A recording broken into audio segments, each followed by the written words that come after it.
My name is Patricia Molesky. I started working for Adventist Health System in May of 2004, and I worked for the company for 6 years.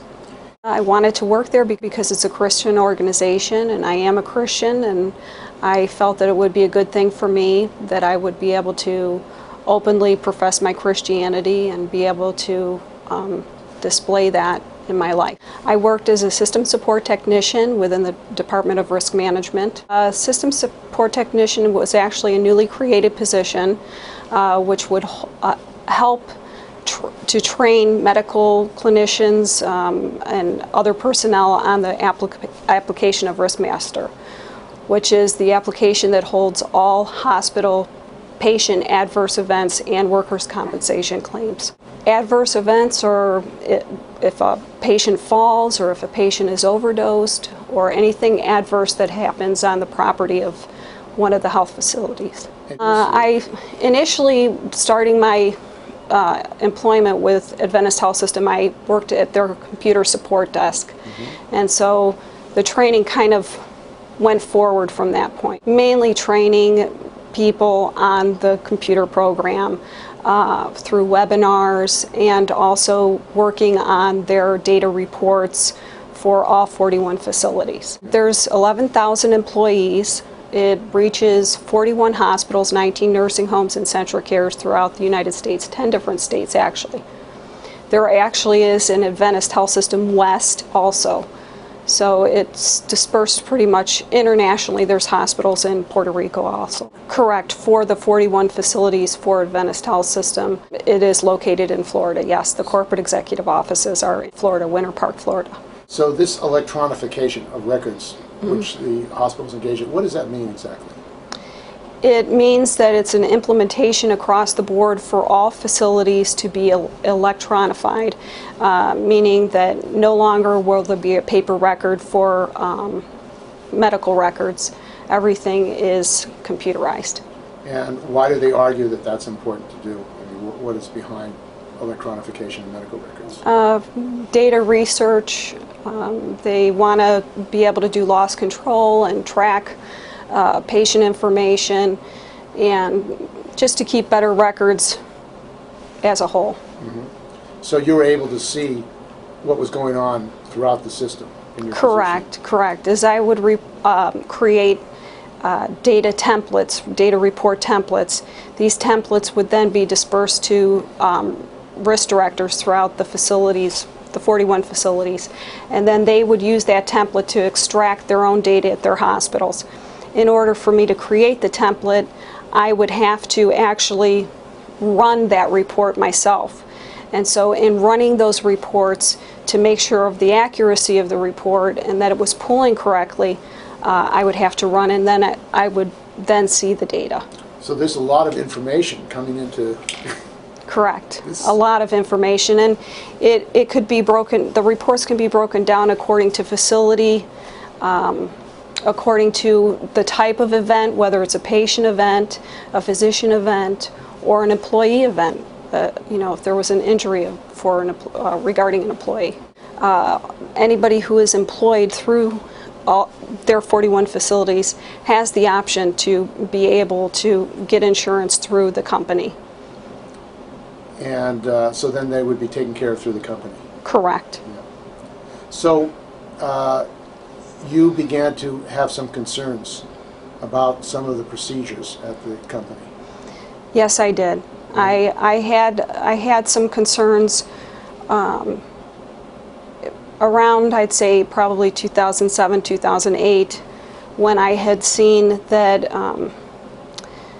that there were deletions that were occurring, and I was just being brought pages of deletions, which was actually a part of my job, one of the job descriptions that was given to for my position. And the fact that I wasn't seeing, or they were telling me to delete these particular events or workers' compensation claims, but I wasn't seeing the record that would replace those. So that's when I became a little bit concerned, and I did ask then for permission from my supervisor if we can start to ask the directors before they send the pages of these deletions to let me request that they send the record that they're intending on keeping. He did grant that when it came to the patient event, but when it came to the workers' compensation event, he just told me, don't worry about it. Initially, when I started, I had always questioned, there was a position in the hierarchy within Riskmaster. Riskmaster is the application that holds these events, that was a hold repository, which was mean hospital deletions.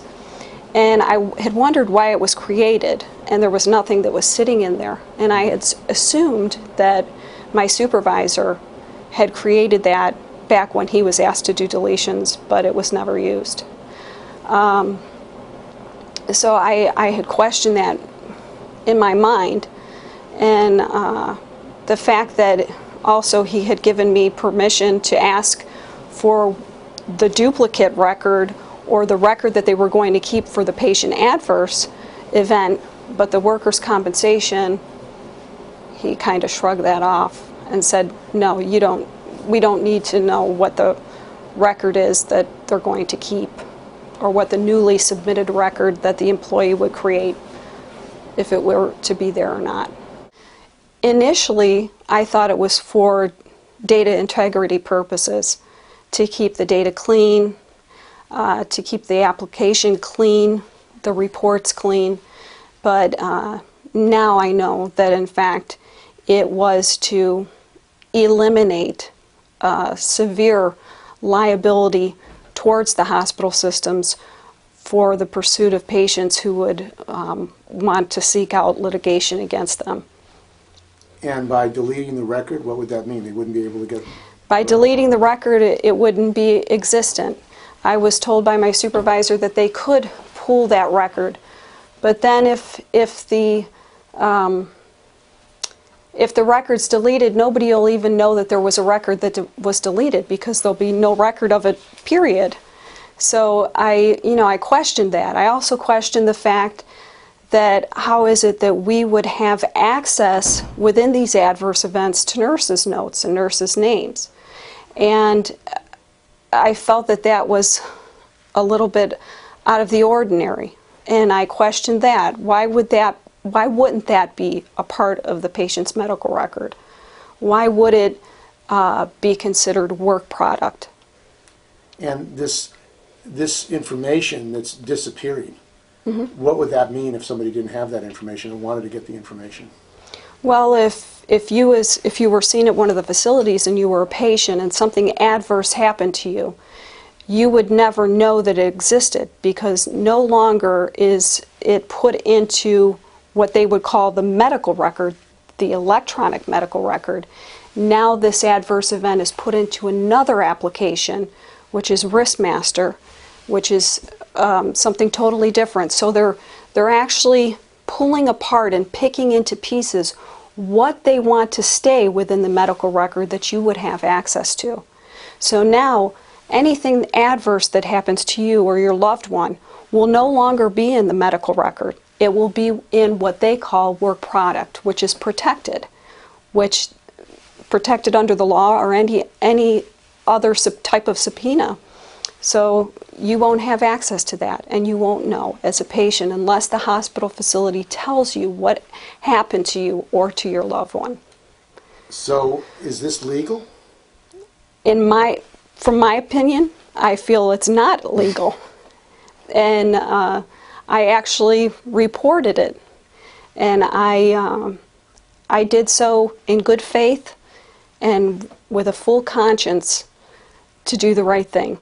I had realized that something was wrong, and the adverse event that actually gave me a clue to what was happening was a patient that had committed suicide after receiving an overdose. He jumped off the 7th floor parking garage of Florida Hospital. And this patient actually it was recorded that by the nurse that he had received an overdose, that he was hyperventilating, and that he did commit suicide. And then this particular event was sent to me with 2 other pages of deletions that I was to complete. And during the duration of my employment there, I did that thinking this is a Christian organization, I'm doing the right thing. But when I came through the list, I found out that it was a suicide event, and they were saying that it was a duplicate to an AMA, which is against medical advice. So they wanted me to delete the suicide. But the AMA, against medical advice event, was not created by the nurse. It was created by the risk director of that hospital. It left off the nurse's notes, and it left off the nurse's name. And so, you know, immediately I sent emails off to the senior vice president of the company, the risk director, the claims director, and within the response that I received from some of them, they had just told me, you know, go to global compliance or do whatever, but there was no real action that was taken. I had called it shady behavior, and I was told by the risk director that I was not to say the word shady.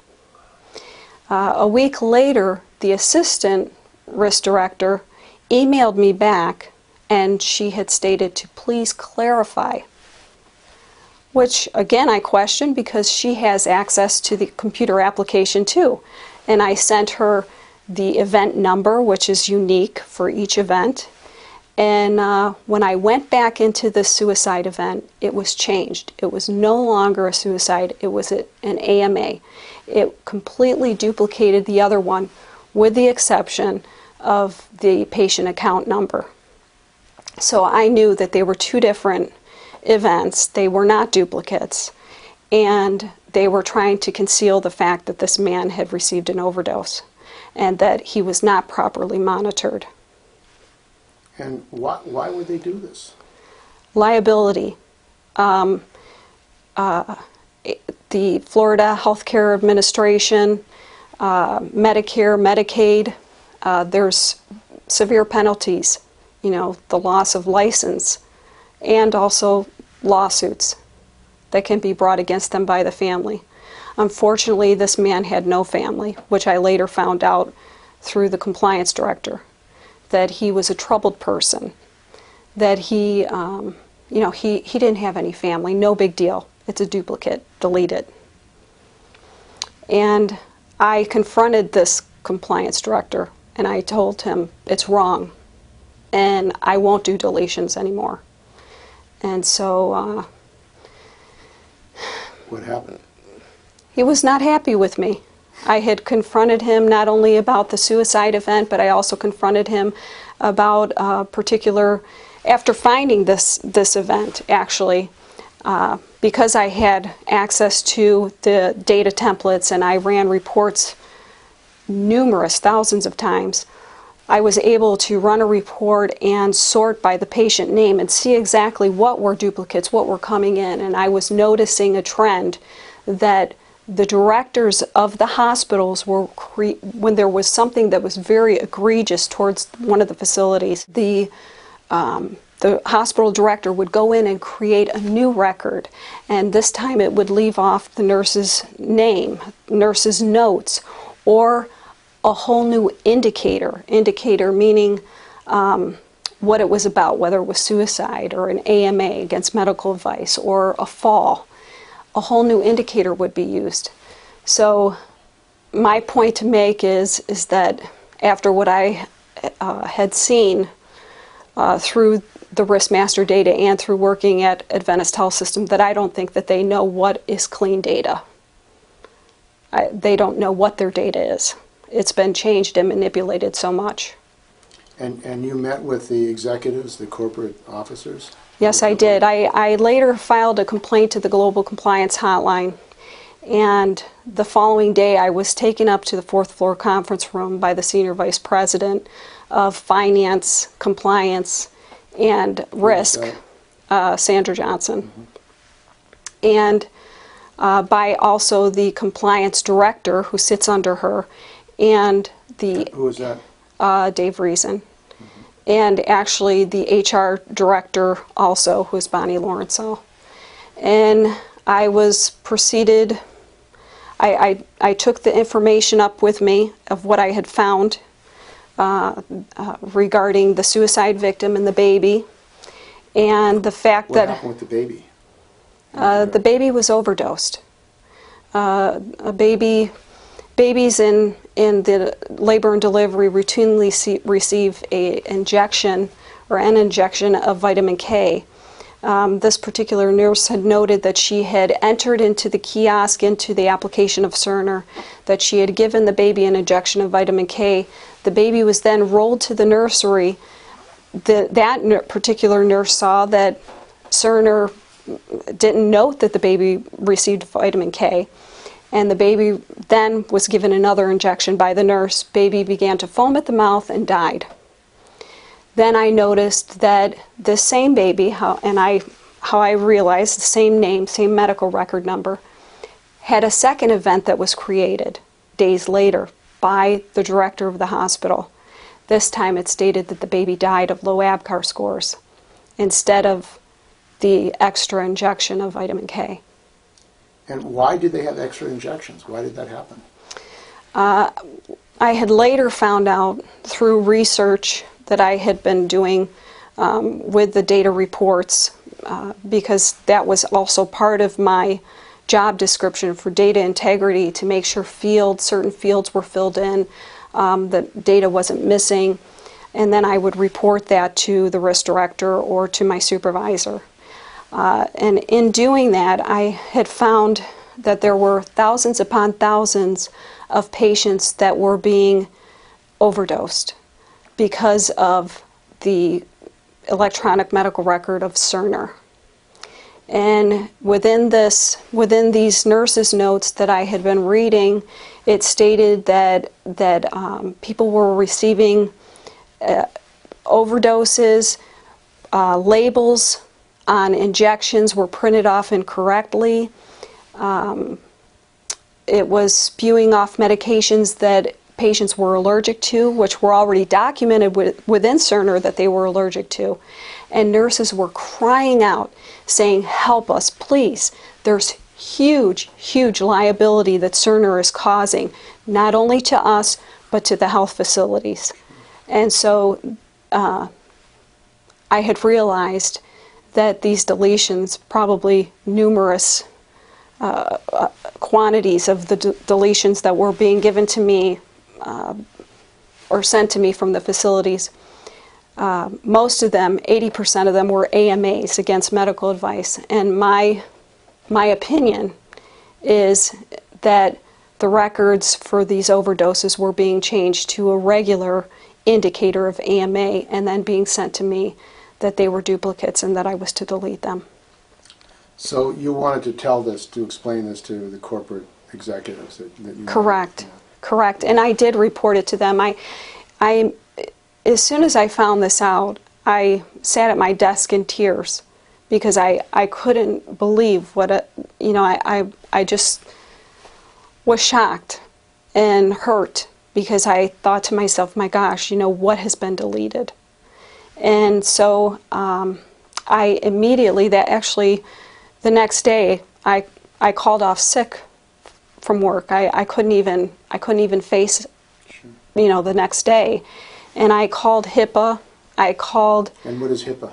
HIPAA it's a regulatory committee that puts regulations on hospitals to protect patient information. And so I asked numerous questions about alterations, about deletions, and was told that under no circumstance is any patient medical record, bill, or anything to be altered or deleted, even scientific data. And I just said, well, my gosh, I'm an IT person. How is an IT person to know that? And because of the electronic medical record and the implementation across the board at all 41 facilities, If a CEO or a director says to an IET person, give me access to Cerner or this particular patient's medical record, nobody's going to question that. And so they have full access to that, and the fact that these deletions were occurring through myself and through my supervisor without us knowing of HIPAA regulations or of violations of patients' rights, we are just doing our job. So the IT workers, and this is happening around the country, Correct. at all these major medical systems, Correct. are responsible for these records, but they haven't been trained or informed of what the rules are as far as HIPAA and the protection of privacy. That's right. Nothing. I was never given any training regarding that. The only thing I was trained to do is just to train people within the application of Riskmaster. Now, so you went upstairs on the 4th floor, and what happened there? They proceeded to pound their fists on the table and tell me that I was hired to delete and that I'm not to question anything and that they would research the situation and get back with me. And so I just went back to my desk, but I no longer performed deletions. They were sent to me, but I just sat them to the side and ignored them. And then what happened? And then things started to change. People's attitudes towards me, people that were once like family to me, people started yelling at me. I was excluded from meetings. My computer system would freeze up. I couldn't perform certain tasks. I knew that somebody was watching, that was proxied into my computer system and was watching me, because I would be away from my desk and my cursor would just float across my screen back and forth. So I knew something was happening. And what eventually ended up happening is there was a compliance meeting for the closure of their investigation with the compliance director and my supervisor. And at that meeting was when the big argument took place of the fact that this particular suicide victim was actually a troubled person, and I don't need to worry about that. And it was in the newspaper, and it's over with. And that the baby deletion is a duplicate record, and it's just to get, I just need to get rid of it. And I just said, under no circumstances will I ever do another deletion. They knew what they were doing. Yes, they did. Mm-hmm. They were trying to limit the liability of the hospital. Correct. And they didn't really want to deal with the glitch in the computer system. I think that they had realized that slowly that they could manipulate things for their benefit. I had also noticed that through the application of Riskmaster, there was a template, a data report template that I had created over a 10-year duration that would pool AMAs, because 80% of the deletion requests that I received were AMAs, which is against medical advice, where a patient would just sign themselves out of the hospital. After creating this report, I scrolled through the report, and I was able to, I thought that Florida Hospital Orlando would have the most events because it is the largest hospital in the United States. Yes. And how many people? How many beds? There's 1,400 beds. I think now there's 1,600 beds. And so I did that, and after doing so, I saw that there were 1,800 AMAs for a 10-year duration within the Adventist Health System. And then I scrolled down further, and to my shock, in a little hospital, a little country hospital that has 437 beds, Florida Hospital DeLand, there were almost 10,000 AMAs that were sitting in the emergency room department. And that is one thing I brought up to global compliance. And at the meeting that I had sat in the 4th floor conference room, why is this? This isn't right. Why are all of the events that are coming to me AMAs? And the only thing I could think of is that this was what they were schooled to do. If you see something egregious, change it to an AMA, and we're going to put it somewhere. My manager, the Risk Master database is held in an access database, which my manager has control over. He has the ability to move large clumps of data according to the indicator. An indicator, there's 275 different indicators in the Risk Master system, anywhere from fall, overdose, wrong procedure, just anything that's adverse. So there's 275 of them. All a director has to do, a risk director has to do at the facility, is change that indicator to an AMA.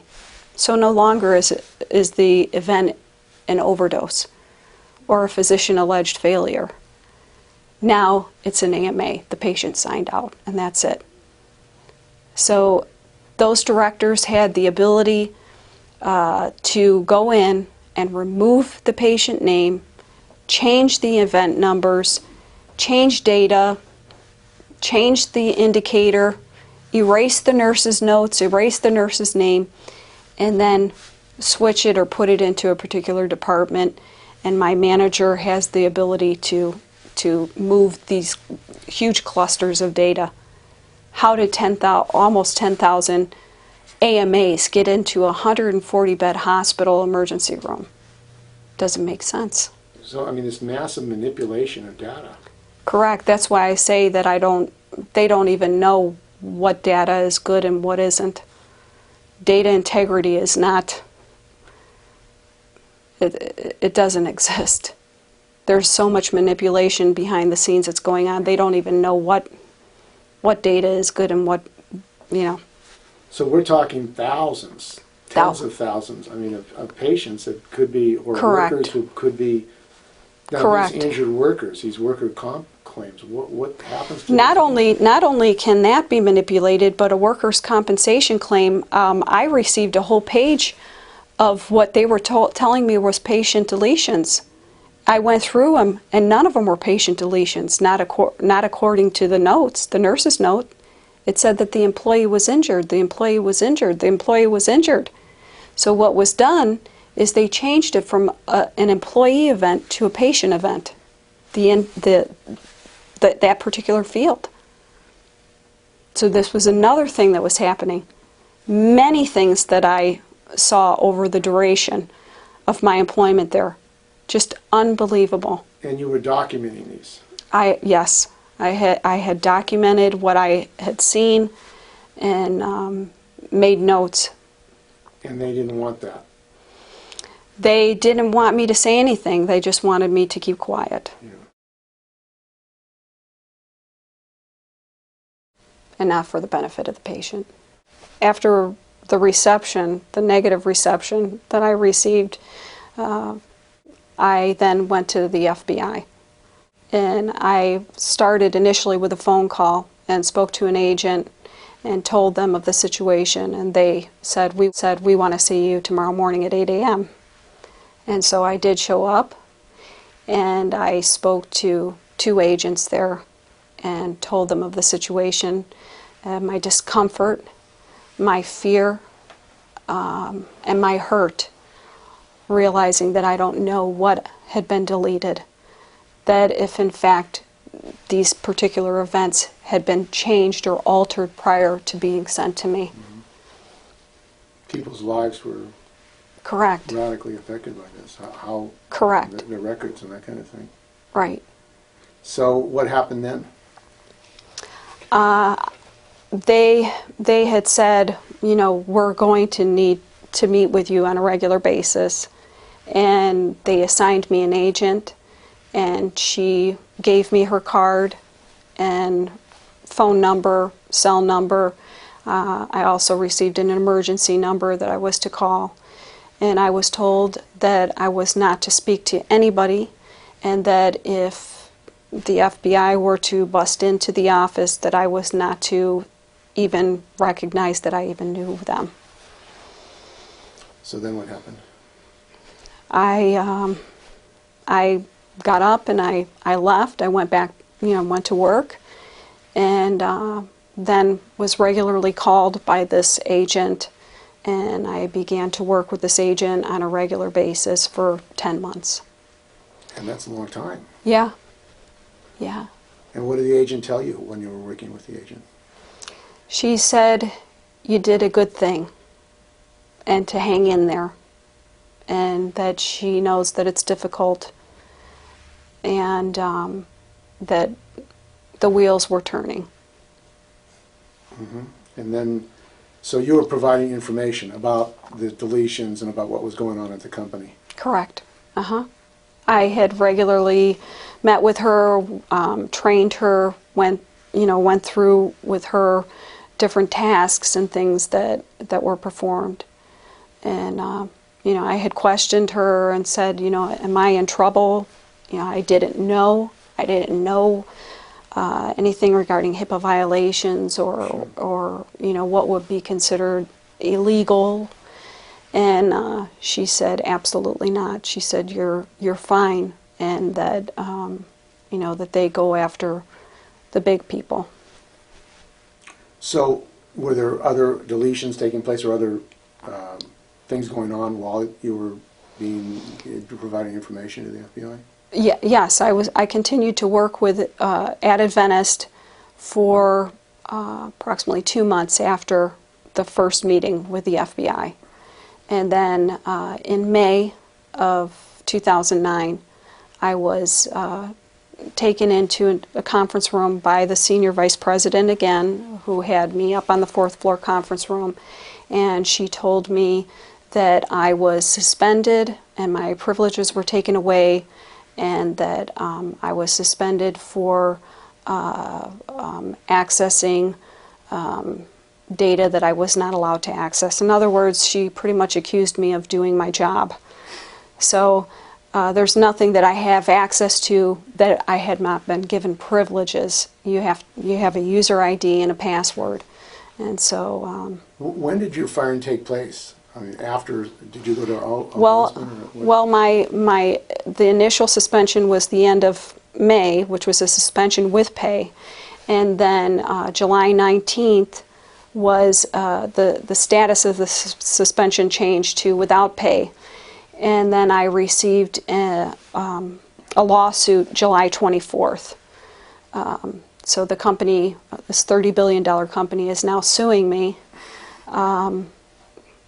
So that's pretty much where we're at. And then January 19th of 2010, I received a letter in the mail that I was terminated. And what happened with the FBI investigation? The FBI investigation went on, at least my portion went on until the beginning of January, and then things were turned over to different state agencies. And that's what I was told. So they didn't pursue the criminal? There were federal criminal... I don't know. I had asked, I asked particular questions, what's happening, and they said, well, we can't give you that information. Whatever you find out, you'll find out on the news, but just so you know, this was turned over to different state agencies. So. But these were federal violations? Correct. They were not state violations? There were state violations and federal. What were the state violations? There were many A.C.A violations. Patient notification. Patients have the right to be notified of anything adverse. Not only patients, but employees. I had also found out that some of these overdoses that were occurring were being blamed on nurses and doctors. And then not only the manipulation of data regarding overdoses, but I also found that there was manipulation of data regarding other adverse events, like hospital equipment that one patient in particular had received a catheterization which lacerated the liver, and this particular patient went on to pass away. Well, a new this adverse event that came in, a new one was created stating that this particular doctor, it was no longer an equipment failure, that the catheter was not broken, which was initially reported, that it was now a physician-alleged failure. Yeah, so they were blaming the physician, and this physician now is being sued, and this is a contracted physician. So the hospital was not liable because it's a contracted physician. The record shows that it was the physician that was at failure. But the idea that you have a system breakdown electronically, you have things going wrong in the institution, and the idea that you can just disappear it. Correct.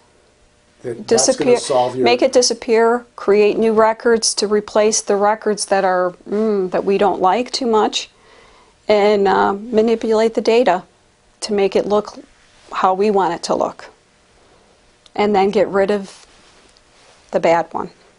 Does that solve the problem? For them, but the innocent patient that's going there to a Christian facility where their motto is extending the healing ministry of Christ. They're going to a facility that they're trusting, to people that they're trusting. And when I went to my supervisors, I did that in good faith. I did that because I cared about the healthcare organization that I worked for, the fact that I was a Christian, and that's all that mattered to me, was to do the right thing. And in return, the door was shut. So you were conscientious. It was... Oh yeah. I couldn't believe it. I couldn't believe it. But I know that my conscience is number one, and I know that I can't do anything that I haven't raised my 3 children to do, teaching them right from wrong, and that's what I did. I did the right thing. And now, after you were terminated, what happened then? Adventist Health System went on to litigate against me, to threaten me, to pretty much take everything away from me. I had things happen to me. My home was shot into at 3 o'clock in the morning when my young son was in bed. I had just sat down at my desk in my living room to start typing, and somebody had shot, and this bullet had missed my head by 5 feet. Not only that, but I had accelerant put on the tire of my car in a morning. There was an explosion. I got up, I looked out my window, and my car was on fire. There have just been bizarre incidents. My home in Florida, there were 3 attempted break-ins, people trying to pry open my windows. There were peg locks on my windows, and it scraped the metal. So somebody had tried to pry my windows open. This isn't the life that I had seen for myself at being 45 years old. I just can't believe it. I can't believe what could actually happen to somebody who just wants to do the right thing. And you went to the FBI for them to carry out the law and to hold Adventist executives accountable, and then right. The only thing that I can't believe is the fact that the FBI didn't go into this hospital system and tell them stop the use of Cerner. At least give the patients a medication slip to use, or some sort of form of a paper, a paper record to be able to establish what medications they've been given. And I mean, this is a problem like all over the United States now. I mean, sure, and you brought this up with Congress people and senators. Why don't you talk Correct. about that? I've talked to Senator Grassley, to his assistant, and actually after I had brought this to the attention of the FBI, shortly after an investigation had started, and Senator Grassley had found that there were other computer systems that were having these glitches within the medication portion of the system that were documented, that there was an exchange for kilograms within the patient, within the medication portion regarding the dosage. And so they did recognize that patients were getting overdosed because of this.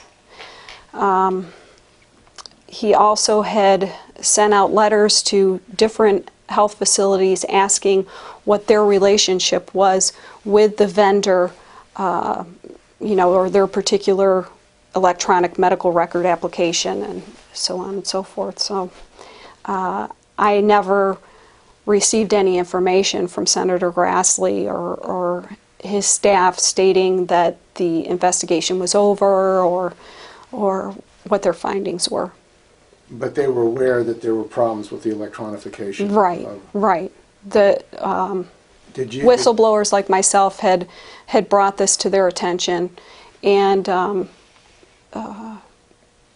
nurses and doctors who had seen it on, one or two basis, with patients, but somebody like myself where I had seen it across 41 facilities, there were thousands. And did he know that they were harassing you potentially, or somebody was trying to kill you or threaten you or intimidate you? I have notified them of every single instance that has happened. Every activity that's happened to me, I've also notified the FBI. In the situation where our home was shot in, the FBI agent had recommended to the police officer to escort me and my son to a hotel. A week later, I relocated from Florida and back to my hometown in Ohio. And you've also contacted Eric Holder? I've contacted Eric Holder's office. I've contacted OSHA because I had felt that there were violations regarding not just patients but also workers' compensation. I was very shocked that OSHA did not take action regarding that, because there were thousands of workers' compensation claims that were deleted.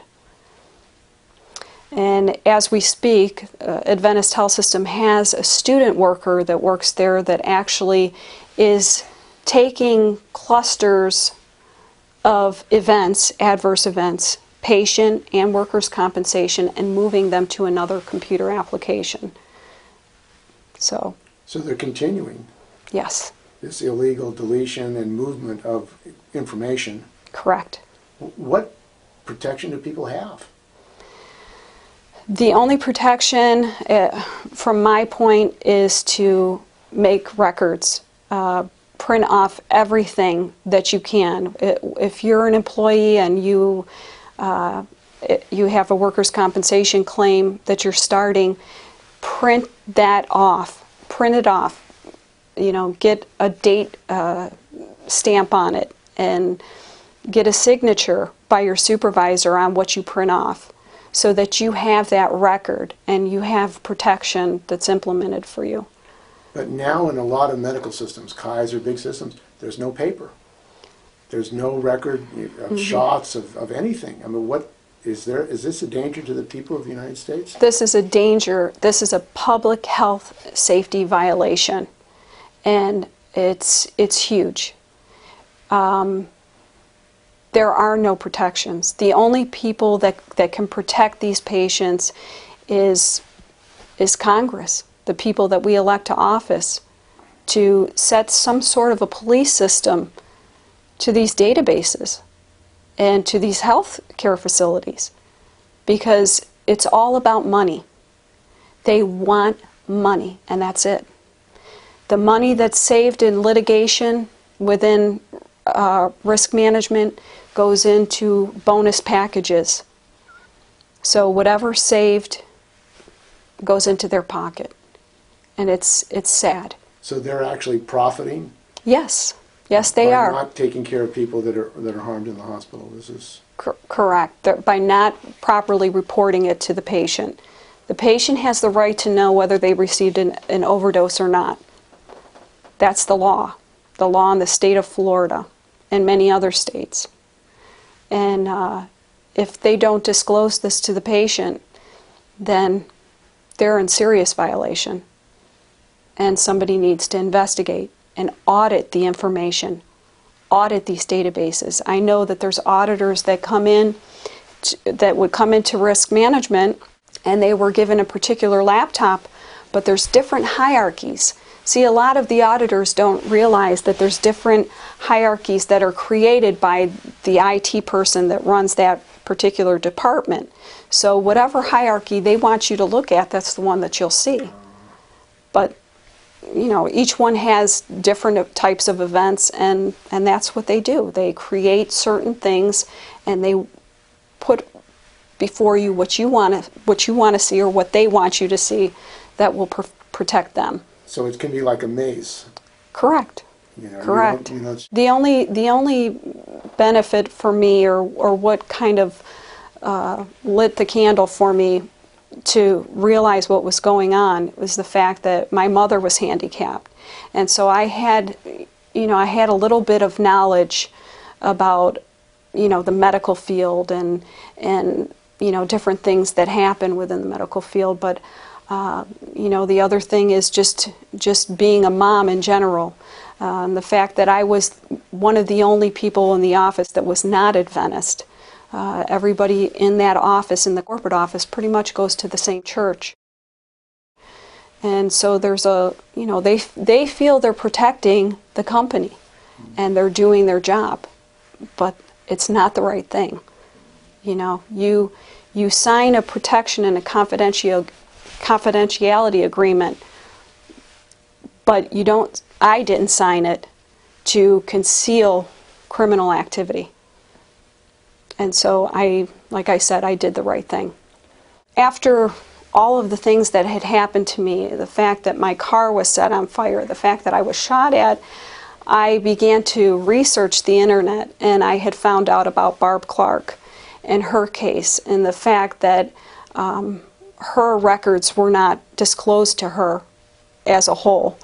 And so I wanted to let her know what was happening to me, and that I was actually being attacked. I was being litigated by a $30 billion company, and at the time I was a single mom.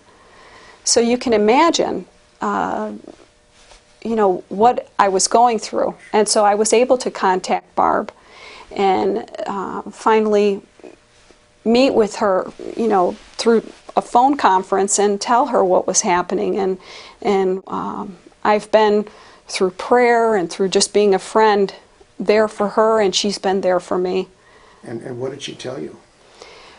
She told me quite a bit. She told me that she had been injured and that they were refusing to pay her workers' compensation. And I just was grieved over the whole situation, over the fact of what I had known and who was listening and who would help. And so, you know, I apologized to her. I apologized that a Christian company could do something like that. I apologized and said that it's really, to tell you the truth, there's many, many people I know that are good, upstanding Christians that work for the company. But it's just people who want to line their pockets with money and who are in the upper pinnacles of the company. And that not everybody who is a Christian is somebody that's out to get people. And so it's been pretty unbelievable. So you weren't surprised about, she worked at the Bakersfield. Right. Talk about that a little bit. Right. I wasn't surprised what happened to her. I wasn't surprised at the fact that she had been given 8 subpoenas. There's many different things that I had noticed also, in addition, that when a patient threatens to sue the facility, new records are created, new event records are created stating that that patient has mental issues. So not only are they concealing information from the patient concealing information from their own employees, but they're also labeling their employees and their patients as being mentally ill. I could not get over it. It's just unbelievable. And so all I could say to Barb is that I was sorry, and that, you know, I would pray for her and do it. And and I will do that for any patient and any employee that's been touched by Adventist Health System. And I feel that I should say to Adventist Health System that I did the right thing, and I wanted to help the company, and I wanted to extend the healing ministry of Christ. Not only was I an employee there, but I was a spiritual ambassador, which I had to take special classes for at Florida Hospital, actually, which I did take those classes. And my obligation as a spiritual ambassador was to do the right thing, to uphold people in prayer. And that's what I did. I cared about the company. Do I miss my job? Yes, I miss my job. Do I wish I could be there? I wish I could be there to police the data, to make sure that they're not doing this anymore. But I can't. I'm not there. I've been asked by Adventist attorneys, what do I want? What do I want from this situation? I told them that I want a verbal apology, and I want a position back with seniority and the back pay owed to me for those times missed. But above all, I want the patients and the employees to know the truth, to know what's happening to the data. And that's why I'm doing this video. And within their own employee handbook, page 34, it states that if somebody reports an adverse claim or a false claim under the False Claims Act, if somebody reports that to law enforcement or any government agency or as a part in an investigation, that under no circumstances can Adventist Health System do anything adverse because it's against the law. Because obviously there's supposed to be whistleblower statutes, state and federal whistleblower statutes, to protect people like me. But guess what? The courts won't acknowledge it. Nobody will acknowledge it. The litigation process, I found, I'm sorry to say, is corrupt. The first judge that sat on my case, his wife has an organization called myregion.org, and this organization services 7 counties within the state of Florida. Commissioners, law enforcement. It's fully supported. Some of the funding is given through the city of Orlando, Orlando's mayor, and the court system. But this judge, that's his wife, and the board members that sit on this organization are board members from Adventist Health System. It's also a publicly traded organization. So, you know, what can you do? Where can you go? I was finally able, I filed a motion to disqualify this judge, and he recused himself. Now there's another judge that's sitting on the case, and this judge also has a monetary relationship with Adventist Health System. And I have fear that I won't be heard properly. I have fear that I'm going to be retaliated against through the legal system. What's his name? Judge Kest. And what's his financial relationship? Well, there's a broadcasting agency, WMFE, who Adventist Health System also has board members that sit on their board, and myregion.org is actually funded by WMFE, and they all play a part together. Myregion.org, like I said, is you could buy shares in it, and you know, I have a huge fear that I'm not going to receive a fair and decent trial. And they're trying to demand that you go to Florida and... Right. They want to... I had an attorney in Florida for a while, and this attorney, when I moved to Ohio, went and disclosed to to Adventist Health System attorneys information that was under investigation by the FBI, and so now this judge is trying to pull me down to Florida, and I have no financial means to go to Florida. I've been unemployed since this has happened and unable to find any work. And so it's just been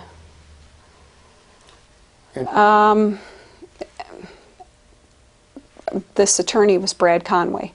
So he released information. He released all of my attorney information, anything. I really don't Was he suppose. ordered to by who ordered him to release the information? Well, it was ordered actually by default. There was a hearing that he never attended regarding an injunction, and it was granted by default. And so as part of that, he was ordered to turn over information. Well, I was in Ohio, and he took some box. I don't know what's in the box. It could be anything. And this was 2 weeks after I had terminated him. Yeah. Because of the fact that he never told me about hearings, and I reported him to the Florida Bar Association.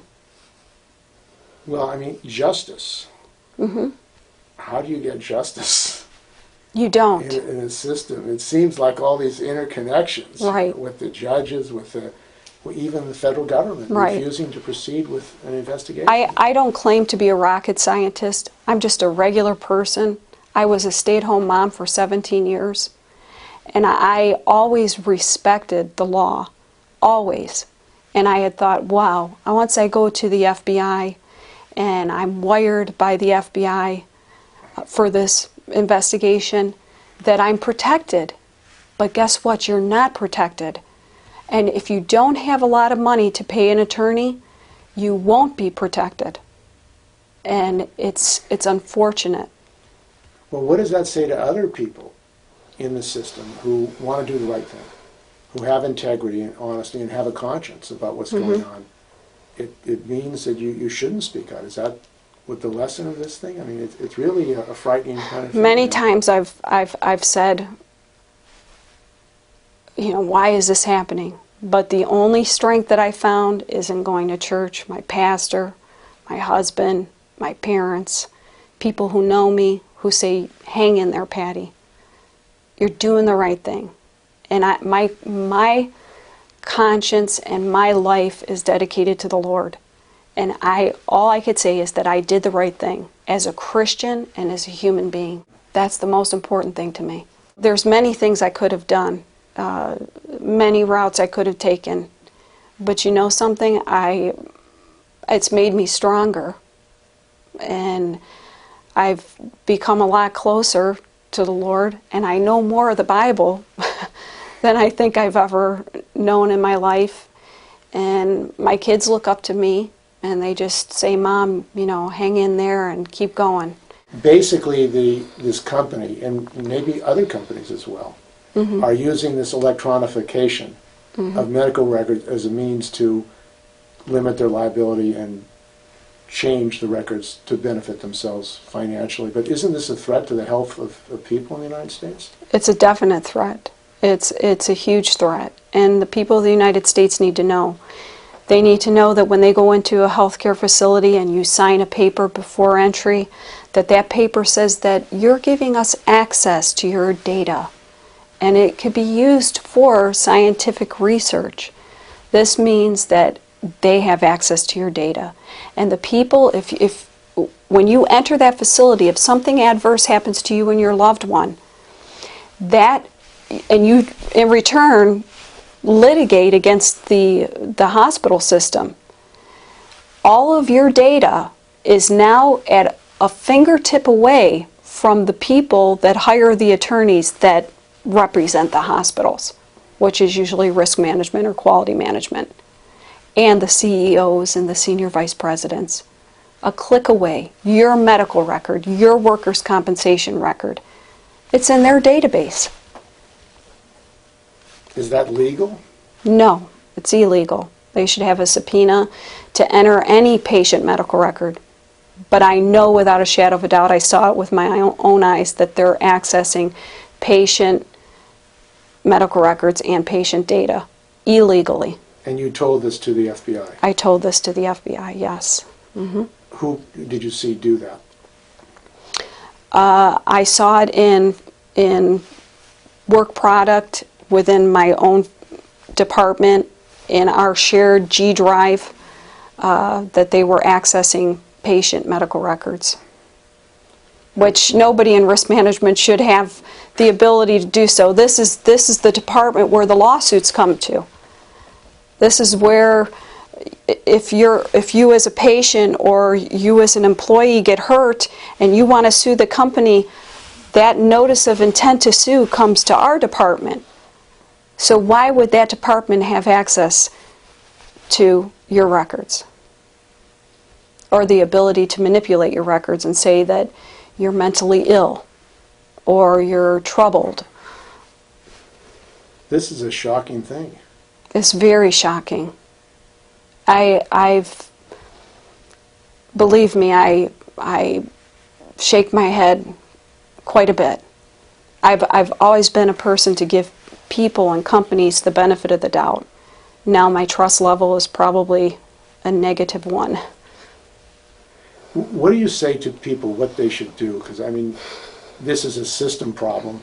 Right. It's not just Adventist Healthcare. There are other companies that are doing the same thing as far as electronification. You've gone to Senator Grassley. You've gone to the FBI. It seems like nobody's listening. You went to MSNBC, or you went to even the media. I mean, it's right. just... Right. And people, you know, I'm just one person. And maybe Adventists knew that. Maybe these healthcare organizations hire a particular type of person that maybe won't be listened to delete their data.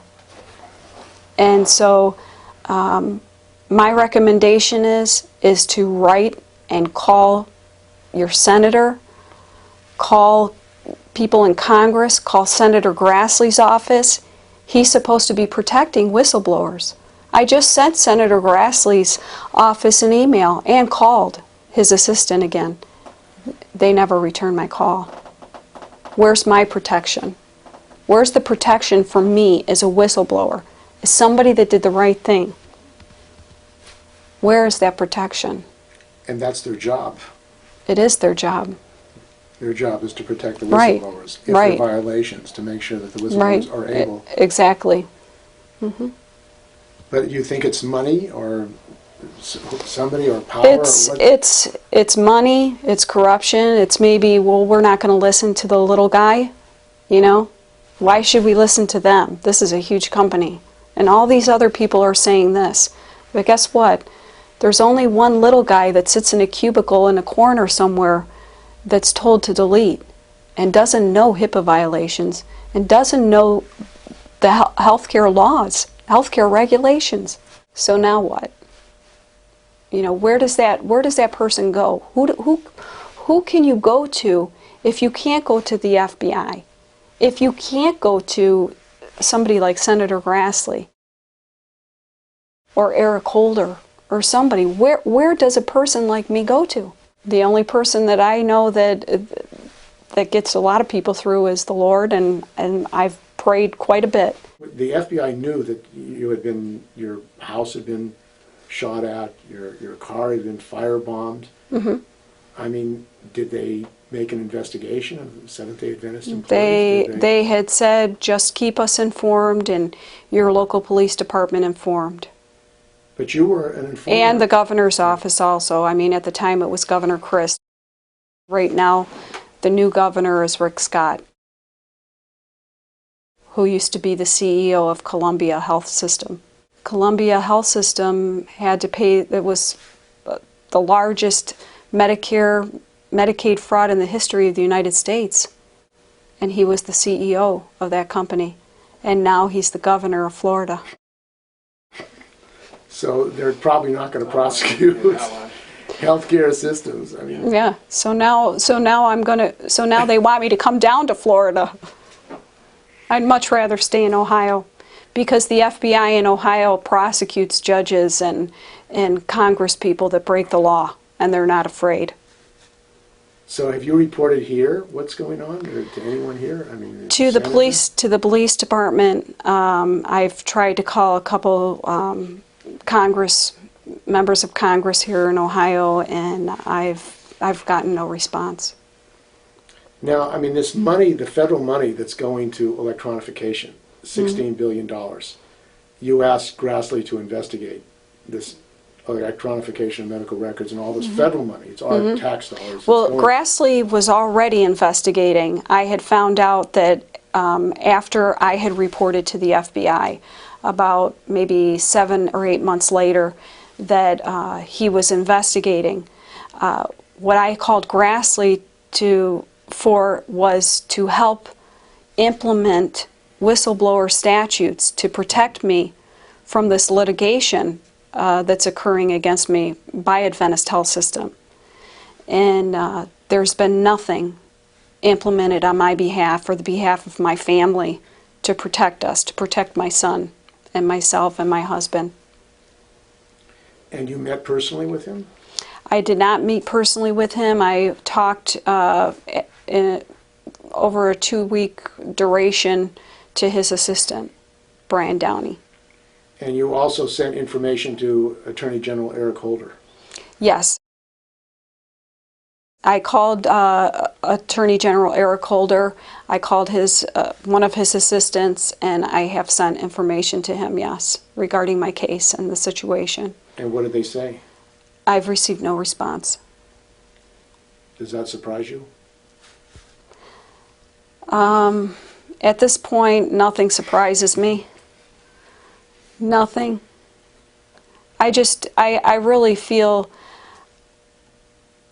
I think the thing that bothers me the most isn't so much my situation, it's the fact that I read the thousands and thousands of overdoses of these patients and what was occurring, and I feel so bad for the patients. I feel so bad for their families. I feel terrible for the employees that are being blamed for this.